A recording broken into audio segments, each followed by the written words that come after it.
A partir de 1886, que es cuando se produce la última exposición del impresionismo, hasta los inicios del siglo XX, cuando empezamos a hablar de las primeras vanguardias con el cubismo, encontramos un periodo que hace de puente entre estas dos estéticas, que recibe el nombre de posimpresionismo. En este posimpresionismo encontraremos formas de expresión muy distintas que presentan actitudes y tendencias aún vinculadas al impresionismo, pero que también son la puerta de entrada al arte del siglo XX, ¿vale? Estas primeras vanguardias del siglo XX, muchas no las podemos entender sin los representantes posimpresionistas que situamos en estas dos últimas décadas del siglo XIX. ¿Por qué los llamamos posimpresionistas? El nombre fue inventado por Roger Fry en 1910 para dar nombre a una exposición en las Crafton Galleries de Londres. Esta exposición llevaba por título Manet y los posimpresionistas. En ella, Fry pretende mostrar las últimas tendencias del arte francés y realmente su gesto es muy visionario, ya que en pleno apogeo de las primeras vanguardias identifica que estos artistas anteriores a las vanguardias representan los fundamentos de estas, representan los fundamentos sobre los que se van a construir estos movimientos revolucionarios del siglo XX, el cubismo, el fauvismo, el expresionismo, el surrealismo o el dadaísmo. Vemos entonces que el término aparece cuando la mayoría de los posimpresionistas, de los llamados posimpresionistas, ya están muertos, ¿vale? Lautrec, Cézanne, Van Gogh, Seurat, Gauguin ya están muertos en este momento en que Roger Fry realiza esta retrospectiva que él llama posimpresionista. Esto nos viene a decir que ningún posimpresionista era consciente de estar haciendo un arte posimpresionista, ¿vale? No eran conscientes, así como si lo eran, por ejemplo, los impresionistas o los románticos, de estar haciendo el movimiento por los cuales los conocemos hoy en día. Vale, los posimpresionistas no eran conscientes de ser posimpresionistas, de estar haciendo un arte que actualmente se denomina posimpresionista. Y probablemente todos hubieran rechazado formar parte del ismo, de este grupo, ¿vale? Porque son personalidades completamente distintas y muy propias. No obstante, historiográficamente el término se utiliza y entendemos como posimpresionismo al estilo de la última década del siglo XIX. Última década, últimas 2 décadas. Es un poco elástico. En líneas generales, el posimpresionismo va a combinar ese fundamento del impresionismo, que es la representación de la percepción visual, pero va a sumarle la expresión de lo que siente el artista ante aquello que ve o se imagina. Encontraremos pues en las obras esta expresión interna del artista que surge del ejercicio de observación de la realidad y que se exteriorizará a partir de un elemento esencial en la pintura, que será el color. Será muy importante el color para estos posimpresionistas. Aunque, como hemos comentado, encontramos una gran diversidad de lenguajes y propuestas expresivas que serán muy personales, sí que podemos identificar características comunes entre los artistas, que no obligatoriamente van a cumplir todos, pero sí para dar una sensación de características generales grupales podemos enumerar 5 características. Vamos a ver que los posimpresionistas rechazan las limitaciones impuestas por el impresionismo. Vamos a ver desaparecer esa voluntad de captar justo un momento concreto, una atmósfera concreta. Los posimpresionistas ya no van a perseguir esto, al igual que nos van a mostrar unas representaciones que ya no solo van a ser alegres, soleadas, de paisajes tranquilos, como sí lo eran los impresionistas, sino que vamos a ver representadas angustias, soledades, tormentos personales que no dejan vivir a los artistas. La pintura es un modo de expresión de la interioridad en el posimpresionismo. Y también veremos que rechazan del impresionismo pues ese gesto de solo fijarse en los efectos de luz y color de la naturaleza. Esto lo van a dejar apartado. También cabe comentar que los posimpresionistas asentan las bases del arte moderno, ¿vale? Vamos a ver cómo esa exageración de formas que presentan van a seguir siendo exageradas por las posteriores vanguardias, también la utilización que realizan del color, que no es naturalista, la utilización de la estructura, de las líneas, ¿vale? Todo esto va a constituir los fundamentos de las vanguardias de inicios del siglo XX. En general van a ser unos artistas que no van a ser apreciados en vida. Su obra no va a ser querida en vida o comprada masivamente, no van a ser famosos en vida, por así decirlo, pero una vez muertos, al día siguiente, por así decirlo, fueron consideradas artistas intocables, artistas a los que había que imitar, y sus cuadros de hechos actualmente son los que tienen los precios más caros en el mercado del arte. Estilísticamente no encontramos rasgos comunes claros y marcados, ya que tienen todos un estilo muy personal, de expresión muy personal, porque no es una expresión objetiva que todos pinten de la misma manera, sino que es completamente subjetiva, de expresión personal, como hemos comentado. Pero sí que podemos decir que en general todos van a utilizar colores puros, vivos y brillantes, ¿vale? La aplicación de esta pintura va a ser compacta, con pinceladas sueltas, con pinceladas muy marcadas, no van a ser discretas ni difuminadas, sino que van a ser pinceladas muy presentes en la obra, muy protagonistas. Las temáticas que encontraremos en las obras van a estar basadas en la vida real. Vamos a ver que todos intentaron ir un paso más allá en la emoción y la expresión de la pintura y que presentaron una visión particular de la naturaleza, una visión subjetiva del mundo. Cada cual mirará la naturaleza a través del filtro normalmente tormentado y angustioso que esté viviendo. Una vez explicados estos rasgos generales, pasaremos a entrar ya a ver las distintas personalidades y empezaremos por la que se acerca más al estilo anterior, a este impresionismo, y será el estilo puntillista, divisionista o neoimpresionista. Seurat es considerado el padre de esta tendencia o movimiento y es justamente él quien elabora la teoría divisionista. Lo hace a partir de la óptica de los colores desarrollada por Eugène Chevreul y Eugène Rod, que vimos con el impresionismo, y también a partir de la ciencia de la percepción, esa teoría que nos decía que es el ojo quien mezcla los colores y no el artista, ¿vale? Que es el espectador el que hace la función de la paleta, que mezcla los colores que están situados cerca y la mezcla se produce en su retina. Ya hablamos de ello en el impresionismo. Básicamente, para decirlo rápido y que lo entendáis, el puntillismo nos va a presentar una pincelada suelta y la agrupación de complementarios que veíamos en el impresionismo, pero va a reducir la pincelada a la mínima expresión. La pincelada suelta que veíamos con el impresionismo se va a convertir en pequeñísimos puntos de colores puros que el ojo va a aglutinar.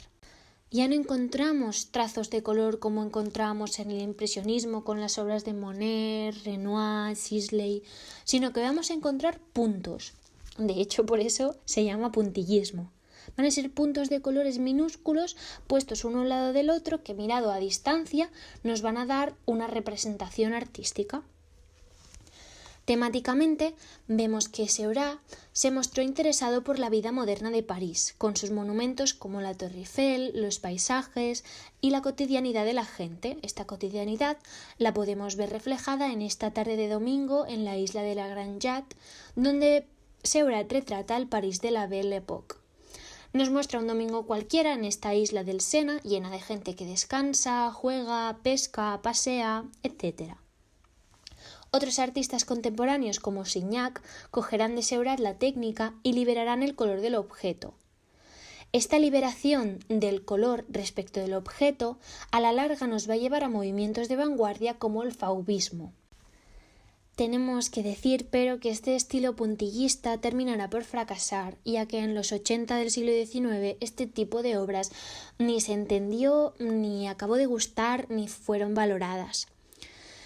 Básicamente, este posimpresionismo se llevó al extremo y fue como si ya no encontráramos un artista que pintara las obras, sino que fueran obras realizadas por máquinas. Por ejemplo, esta minuciosidad a la que llegan los artistas la observamos en esta obra de Seurat, El Circo, donde no vemos la traza del artista, simplemente observamos una pintura que se ha hecho siguiendo unas reglas matemáticas, que tiene detrás grandes estudios previos, donde ha desaparecido completamente la búsqueda de la luz que tenían los impresionistas, esa búsqueda de la representación de un momento concreto, ya que no puedes pretender realizar una obra de esta magnitud y minuciosidad y precisión en un momento dado para representar una atmósfera. No te da tiempo. Lo que hacen es que llevan el impresionismo al extremo de la ciencia, al extremo del cálculo y la matemática, y el resultado que ofrece es muy mecánico y nada humano. Y este estilo terminará por no fundar escuela, por ser una estética que no va a ser seguida. Así como veremos como la estética de Van Gogh o Munch va a ser seguida por el expresionismo alemán, o la estética de Cézanne va a ser seguida por el cubismo con Picasso y Braque, este estilo puntillista o divisionista no llegó a cuajar en la sensibilidad de la época. Hemos visto este estilo o tendencia puntillista y ahora pasaremos a ver ya personalidades que no englobamos en ningún estilo o movimiento concreto dentro del posimpresionismo, sino que son grandes nombres como Van Gogh, Gauguin, Cézanne, y empezaremos por Toulouse-Lautrec. Toulouse-Lautrec fue un pintor y litógrafo francés que estaba afectado por una enfermedad congénita en los huesos que le causó numerosas roturas de las extremidades y muchos problemas de crecimiento. Comentamos este detalle de su biografía personal porque será relevante para su producción, ya que esta situación le obligó a pasar largas temporadas en la cama, hecho que favoreció que se interesara por el arte del dibujo, ya que no requería grandes esfuerzos físicos. Lautrec se trasladó a vivir a París, donde pronto se convierte en una de las figuras más representativas de la noche en concreto del barrio de Montmartre, que era el barrio de la bohemia de la época. Era muy habitual en los teatros, hipódromos, circos, cabarets, y esta vida íntima de los habitantes de París del siglo XIX fue la temática que posteriormente reproducen sus dibujos y litografías. Esta representación de la bohemia la empezaremos a ver mucho a partir de ahora, en la producción, por ejemplo, de Degas, y también tomará mucha importancia en el posterior expresionismo alemán. Es una temática obviamente antiacadémica porque no es heroica, no es modélica, sino todo lo contrario. Formalmente y temáticamente en su obra observamos cómo la pincelada toma completamente el protagonismo, es una pincelada totalmente libre y expresiva que crea formas y volúmenes, como si ya no hubiera dibujo o contorno debajo. Lo comentamos ya con el impresionismo, eliminamos estos estudios previos, esta perspectiva que era tan académica y ahora ya no la encontramos. Será también muy influyente para la pátina cromática que nos ofrecen sus obras el soporte que utiliza, ¿vale? Va a abandonar el lienzo para trabajar sobre cartón o papel, materiales que van a ofrecer nuevas posibilidades cromáticas al absorber de manera diferente los pigmentos que se aplican sobre él. De esta manera, pues va a conseguir resultados más mates y por lo tanto menos académicos.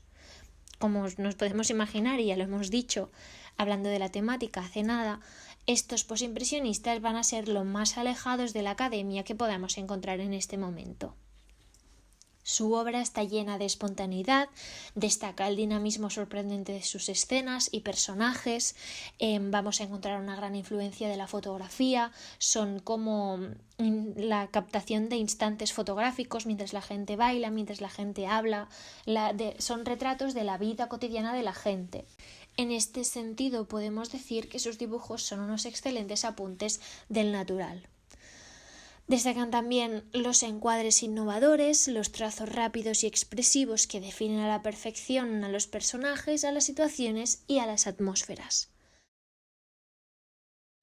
Lautrec fue un gran dibujante e ilustrador, y son cualidades con las que pudo subsistir. Se le encargaban los carteles de los cabarets a los que él asistía para anunciar los próximos espectáculos, y también hizo muchísima publicidad.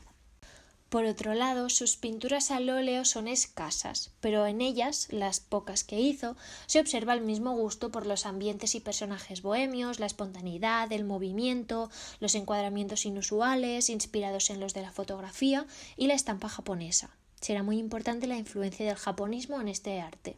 Hablando de su producción mayor y más importante, que es la de carteles y publicidad, Lautrec hizo un total de 31 carteles, que son muy importantes ya que Lautrec hizo del cartel una manifestación artística de primer orden. Ya no es un cartel publicitario solamente utilitario para la gente esté informada, sino que el cartel en sí ya es una obra de arte, ya es considerado una obra de arte.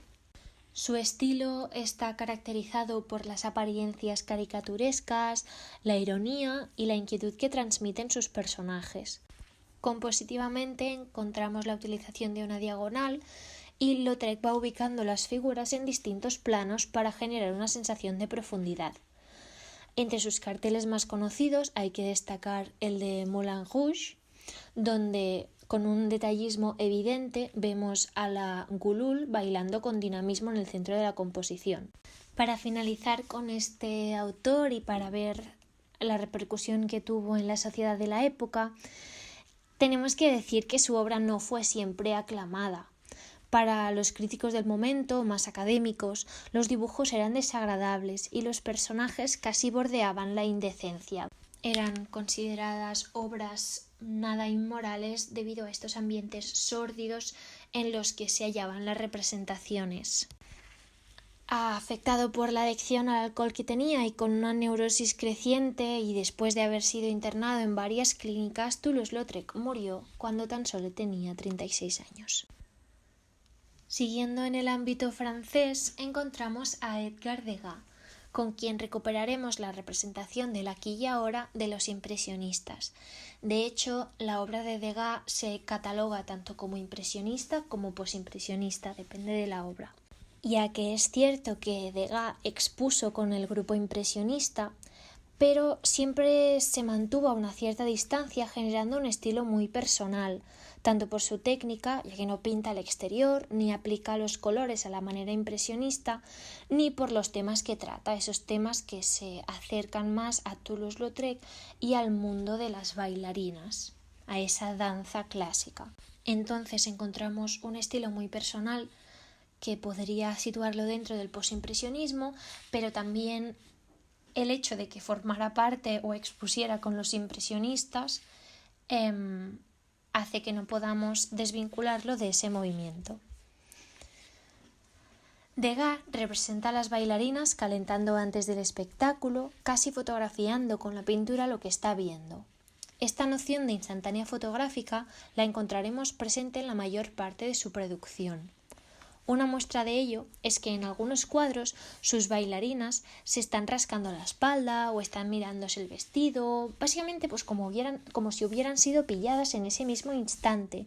No es que se hayan colocado para ser retratadas y que las hayan reunido a todas para que posaran ante el pintor, sino que ellas estaban en esa posición, ensayando o haciendo sus cosas, y en ese instante Degas las captó, pues como si de una instantánea fotográfica se tratara. Otro aspecto interesante que encontramos en la obra de este artista, como en esta obra Miss Lala en el Circo Fernando, es la aparición de nuevas perspectivas, en este caso un contrapicado, que anteriormente pues era completamente impensable. Esto nos permite hablar de cómo este posimpresionismo actúa de puente hacia la apertura final que van a constituir las vanguardias del siglo XX. Degas introduce esta nueva perspectiva que antes era completamente impensable, una perspectiva muy atrevida, pero es que luego van a llegar las vanguardias con el cubismo, donde vamos a encontrar unos juegos de perspectivas, esa perspectiva múltiple que va a ir totalmente en una dirección opuesta de la utilización que se había hecho de la perspectiva anteriormente o académicamente.